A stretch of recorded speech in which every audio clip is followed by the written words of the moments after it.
Hi friends, welcome to Telugu cricket chat. IPL 2025 రేపటి నుంచి అయితే స్టార్ట్ అవబోతుంది.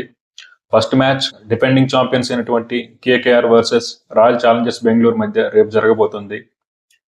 ఈరోజు మన వీడియోలో ఈ రెండు టీమ్స్ మధ్య హెడ్ టు హెడ్ స్టాట్స్ ఎలా ఉన్నాయి, అలాగే ఈడెన్ గార్డెన్స్లో పిచ్ ఎలా ఉండబోతుంది, ఈ రెండు టీమ్స్ యొక్క ప్లేయింగ్ లెవెన్ ఎలా ఉండబోతుంది, అలాగే ఆఖర్లో ఏ టీంకి గెలిచే అవకాశం ఉంది అనే విషయాలన్నీ మనం డిస్కస్ చేసుకుందాం. ముందుగా మన ఛానల్ని మొదటిసారిగా ఎవరైనా చూస్తుంటే దయచేసి సబ్స్క్రైబ్ చేయండి. మన ఛానల్లో ఐపీఎల్కి సంబంధించిన ప్రతి మ్యాచ్ యొక్క వీడియోస్ అయితే వస్తుంటాయి. ఇక వీడియోలోకి వెళ్ళిపోతే ముందుగా ఆర్సీబీ మరియు కేకేఆర్ మధ్య ఓవరాల్గా ఐపీఎల్లో ఇప్పటి వరకు 34 మ్యాచ్లు అయితే జరిగాయి. ఈ 34 మ్యాచ్ల్లో కేకేఆర్ టీం 20 మ్యాచ్లు అయితే గెలిచింది, ఆర్సీబీ టీం 14 మ్యాచ్ల్లో మాత్రమే గెలిచింది.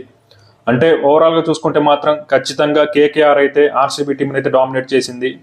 అంతేకాకుండా ఈ రెండు టీమ్స్ మధ్య జరిగిన ఆఖరి 5 మ్యాచ్ల్లో కూడా కేకేఆర్ టీం 4 మ్యాచ్లో గెలిస్తే ఆర్సీబీ టీం 1 మ్యాచ్లో మాత్రమే గెలిచింది. మనకి గుర్తుండే ఉంటుంది, ఈ రెండు టీమ్స్ మధ్య లాస్ట్ మ్యాచ్ అయితే లాస్ట్ ఇయర్ ఈడెన్ గార్డెన్స్లో జరిగింది. ఆ మ్యాచ్లో ఆర్సీబీ టీం అయితే 1 రన్ తేడా అయితే ఓడిపోయింది. ఇక ఈడెన్ గార్డెన్స్లో కూడా క్లియర్గా కేకేఆర్ అయితే ఆర్సీబీని అయితే డామినేట్ చేసింది. ఈడెన్ గార్డెన్స్లో ఆర్సీబీ మరియు కేకేఆర్ మధ్య మొత్తం 12 మ్యాచ్లు అయితే జరిగితే కేకేఆర్ టీం 8 మ్యాచ్లో గెలిచింది, ఆర్సీబీ టీం 4 మ్యాచ్లో మాత్రమే గెలిచింది. అంటే ఈడెన్ గార్డెన్స్లో కూడా క్లియర్గా కేకేఆర్ టీమే ఆర్సీబీని అయితే డామినేట్ చేసింది. ఇక ఈడెన్ గార్డెన్స్లో పిచ్ ఎలా ఉండబోతుంది కనుక చూసుకుంటే మనకి ఈడెన్ గార్డెన్స్లో అయితే గతంలో అయితే కాస్త బౌలింగ్ ఫ్రెండ్లీ వికెట్ అయితే ఉండేది, కానీ రీసెంట్ టైమ్స్లో మాత్రం ఈడెన్ గార్డెన్స్లో పిచ్ కూడా బ్యాటింగ్ ఫ్రెండ్లీ పిచ్ అయితే అయిపోయింది. లాస్ట్ ఇయర్ మనం చూసాం 260 స్కోర్స్ కూడా వచ్చే ఈడెన్ గార్డెన్స్లో. ఖచ్చితంగా ఈడెన్ గార్డెన్స్ అయితే మంచి బ్యాటింగ్ ప్యారడైస్ అని చెప్పొచ్చు. అంతేకాక బౌండరీ సైజులు కూడా చాలా చిన్నగా ఉంటాయి, అవుట్ఫీల్డ్ అయితే చాలా ఫాస్ట్గా ఉంటుంది ఈడెన్ గార్డెన్స్లో. ఇక టాస్ విషయానికి వస్తే టాస్ గెలిచిన కెప్టెన్ ఖచ్చితంగా బౌలింగ్ చేయడానికే ప్రిఫర్ చేస్తాడు. మొత్తం ఐపీఎల్లో ఇప్పటి వరకు ఈడెన్ గార్డెన్స్లో 93 మ్యాచ్లు అయితే జరిగాయి. ఫస్ట్ బ్యాటింగ్ చేసిన టీం 38 మ్యాచ్లో గెలిస్తే చేస్ చేసిన టీం 55 మ్యాచ్లో గెలిచింది. దాన్ని బట్టి కనుక చూసుకుంటే సెకండ్ హాఫ్లో డ్యూ ఫ్యాక్టర్ అనేది ఖచ్చితంగా ఎక్కువగా ఉంటుంది.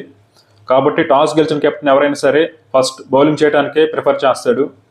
ఇక ఈ రెండు టీమ్స్ యొక్క ప్లేయింగ్ లెవెన్స్ ఎలా ఉండబోతున్నాయి కనుక ఒకసారి చూసుకుంటే ముందుగా ఈ రెండు టీమ్స్ యొక్క కెప్టెన్స్ గురించి ఒకసారి మాట్లాడుకుందాం.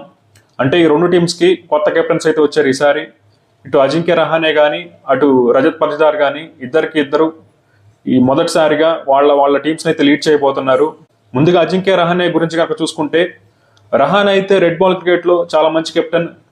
మనకి ఇప్పుడు కూడా ముంబై డొమెస్టిక్ టీం అయితే అజింక్య రహానే లీడ్ చేస్తున్నాడు. అయితే ఇక్కడ అజింక్య రహానేకి ఐపీఎల్లో అంత మంచి రికార్డ్ అయితే లేదు. మొత్తం 25 మ్యాచ్లకి అయితే కెప్టెన్సీ చేశాడు గతంలో. మనకి రాజస్థాన్ రాయల్స్ మరియు రైజింగ్ పూణే జైంట్స్కి అయితే మొత్తం 25 మ్యాచ్ల్లో రహానే అయితే కెప్టెన్సీ చేశాడు. ఆ 25 మ్యాచ్ల్లో 9 మ్యాచ్ల్లో మాత్రమే రహానే అయితే కెప్టెన్గా అయితే విజయం సాధించాడు, 16 మ్యాచ్ల్లో అయితే ఓడిపోయాడు.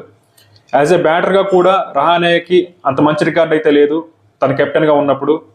కాబట్టి రహానే దీని నుంచి ఎలా ఓవర్కమ్ అవుతాడో చూడాలి.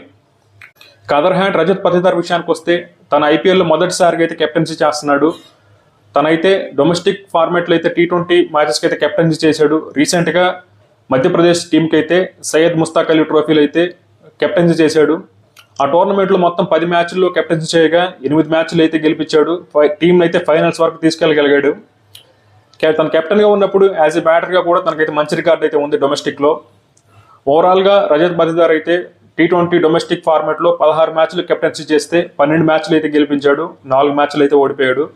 దాన్ని బట్టి చూసుకుంటే రజత్ పటిదార్కి T20 ఫార్మాట్లో కెప్టెన్సీ పరంగా కాస్త బెటర్ రికార్డ్ అయితే ఉంది. కాకపోతే ఇక్కడ ఐపీఎల్కి డొమెస్టిక్కి చాలా డిఫరెన్స్ అయితే ఉంటుంది.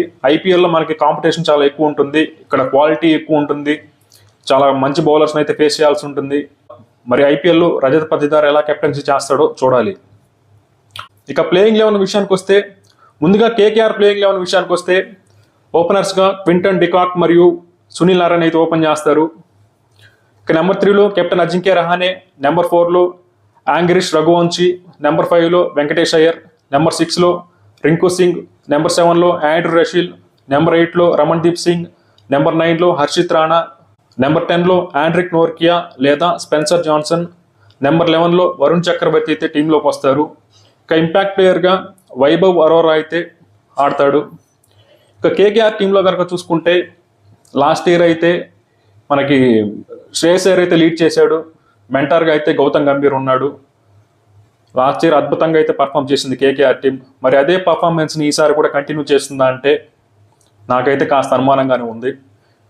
ముఖ్యంగా లాస్ట్ ఇయర్ అయితే మనకి సునీల్ నారాయణ లాంటి వాళ్ళు అయితే చాలా బాగా బ్యాటింగ్ చేశారు. గతంలో మనం ఎప్పుడు చూడలేదు ఐపీఎల్లో సునీల్ నారాయణ ఏంటి అంత బాగా బ్యాటింగ్ చేయడం ఏంటి యాజ్ ఓపెనర్గా. లాస్ట్ ఇయర్ మాత్రం చాలా బాగా బ్యాటింగ్ చేశాడు. మరి అదే ఫామ్ని ఈ ఇయర్ కూడా కంటిన్యూ చేస్తాడా అంటే మరి చూద్దాం ఎలా ఆడతాడు. అలాగే రహానే కూడా రీసెంట్గా అయితే T20 ఫార్మాట్లో అంత మంచి ఫామ్లో ఏం లేడు డొమెస్టిక్లో. ఇంకా యాంగ్రీష్ రఘువంశీ యంగ్స్టర్, మరి తను ఎలా పర్ఫామ్ చేస్తాడో చూడాలి. ఇంకా వెంకటేష్ అయ్యర్ కూడా లాస్ట్ ఇయర్ ఐపీఎల్ అయితే అంత గొప్ప ఇంపాక్ట్ అని చూపించలేదు. ఇలా రింకు సింగ్ అయితే రీసెంట్గా జరిగిన ఇంగ్లాండ్తో సిరీస్లో కూడా తను కూడా అంత గొప్పగా ఏం పర్ఫామ్ చేయలేదు. అయితే బౌలింగ్లో మాత్రం కేకేఆర్ టీం అయితే చాలా స్ట్రాంగ్గా ఉంది. ముఖ్యంగా వరుణ్ చక్రవర్తి లాంటి వాళ్ళు అయితే ఈ టీంకి చాలా చాలా అసెట్ అని చెప్పొచ్చు. అలాగే సునీల్ నారాయణ కూడా గత ఎన్నో సంవత్సరాలుగా కేకేఆర్ టీంలో అద్భుతంగా అయితే పర్ఫామ్ చేస్తున్నాడు. వీళ్ళిద్దరు మాత్రం ఈ టీంకి అయితే బౌలింగ్లో చాలా ఇంపాక్ట్ అయితే క్రియేట్ చేస్తారు. అలాగే ఆండ్రూ రషీల్ అయితే బ్యాటింగ్లో పవర్ఫుల్ హిట్టర్ కాబట్టి తన మీద కూడా టీం అయితే చాలా డిపెండ్ అవుతుంది ఈసారి. ఓవరాల్గా చూసుకుంటే కేకేఆర్ టీం అయితే బాగానే ఉంది. ఆల్రౌండర్స్ ఎక్కువ ఉన్నారు, స్పిన్నర్స్ ఎక్కువ ఉన్నారు, మనకి ఫాస్ట్ బౌలర్స్ కూడా బాగానే ఉన్నారు. కాకపోతే బ్యాటింగ్లో కాస్త అటు ఇటుగా అనిపిస్తుంది. బౌలింగ్లో కేకేఆర్ టీం అయితే చాలా బాగుంది. ఇక ఆర్సీబీ ప్లేయింగ్ 11 విషయానికి వస్తే విరాట్ కోహ్లీ మరియు ఫిల్ సాల్ట్ అయితే ఓపెన్ చేస్తారు. నెంబర్ 3లో దేవదత్ పడిక్కల్, నెంబర్ 4లో రజత్ పతిదార్, నెంబర్ 5లో లియామ్ లివింగ్స్టన్, నెంబర్ 6లో జితేష్ శర్మ, నెంబర్ 7లో టిమ్ డేవిడ్, నెంబర్ 8లో కృణాల్ పాండ్యా, నెంబర్ 9లో భువనేశ్వర్ కుమార్, నెంబర్ 10లో జాష్ హేజల్వుడ్, నెంబర్ 11లో యష్ దయాల్ టీంలోకి వస్తారు. ఇంపాక్ట్ ప్లేయర్గా శ్రేయాస్ శర్మ అయితే టీంలోకి వస్తాడు. ఇక్కడ ఫిల్ సాల్ట్ మరియు శ్రేయాస్ శర్మ లాస్ట్ ఇయర్ అయితే కేకేఆర్ టీంకి అయితే ఆడారు. ఈ సంవత్సరం వాళ్ళు కేకేఆర్కి అగైనెస్ట్గా ఆర్సీబీ టీం తరఫున అయితే ఆడబోతున్నారు. కాబట్టి వీళ్ళకి ఈ గ్రౌండ్లో అయితే కాస్త అడ్వాంటేజ్ అయితే ఉంటుంది. ఇక ఆర్సీబీ టీంలో బ్యాటింగ్ అయితే చాలా సాలిడ్గా ఉంది, బౌలింగ్ కూడా ఈసారి బాగానే ఉంది. కాకపోతే కేకేఆర్తో వీళ్ళ పాస్ట్ రికార్డే సరిగ్గా లేదు. మరి ఆ లెక్క సరి చేస్తారా లేదా కేకేఆర్ టీం తమ విన్నింగ్ స్ట్రీక్ని అయితే కంటిన్యూ చేస్తుందా చూద్దాం. నన్ను అడిగితే ఈ రెండు టీమ్స్లో ఏ టీంకి గెలిచే అవకాశం ఎక్కువ ఉందంటే, రెండు teams side by side compare చేసుకుంటే రెండు టీమ్స్ అయితే బ్యాటింగ్ డెప్త్ అయితే ఉంది. రెండు టీమ్స్ బౌలింగ్లో బాగానే ఉన్నాయి. మనకి ఆర్సీబీతో కంపేర్ చేస్తే కేకేఆర్ కాస్త బెటర్ బౌలింగ్ అటాక్ అయితే ఉంది. అలాగే బ్యాటింగ్లో కంపేర్ చేస్తే కేకేఆర్తో పోలిస్తే ఆర్సీబీ టీం దగ్గర బెటర్ బ్యాటింగ్ అయితే ఉంది. అలాగే స్పిన్నర్స్ విషయానికి వస్తే కేకేఆర్ టీం దగ్గర వరుణ్ చక్రవర్తి మరియు సునీల్ నారాయణ లాంటి వరల్డ్ క్లాస్ స్పిన్నర్స్ అయితే ఉన్నారు. At the same time RCB దగ్గర మాత్రం అంత క్వాలిటీ స్పిన్నర్స్ అయితే లేరు. స్పిన్ ఆప్షన్స్ అయితే ఉన్నాయి కానీ వాళ్ళ కేకేఆర్ టీంకి ఉన్నటువంటి క్వాలిటీ స్పిన్నర్స్ అయితే ఆర్సీబీ టీంలో లేరు. ఫాస్ట్ బౌలింగ్ డిపార్ట్మెంట్లో మాత్రం జాష్ హేజల్వుడ్, యష్ దయాల్ మరియు భువనేశ్వర్ కుమార్ లాంటి మంచి బౌలర్స్ అయితే ఆర్సీబీ టీంలో ఉన్నారు. అలాగే కేకేఆర్ టీంలో అయితే హర్షిత్ రాణా, ఆండ్రిక్ నోర్కియా లాంటి బౌలర్స్ అయితే ఉన్నారు.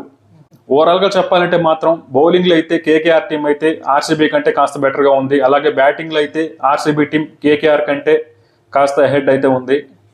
ఇక ఈ రెండు టీమ్స్లో ఏ టీంకి గెలిచే అవకాశం ఎక్కువ ఉందంటే నన్ను అడిగితే ఆర్సీబీకి కాస్త స్లైట్ ఎడ్జ్ అయితే ఉందని చెప్తాను.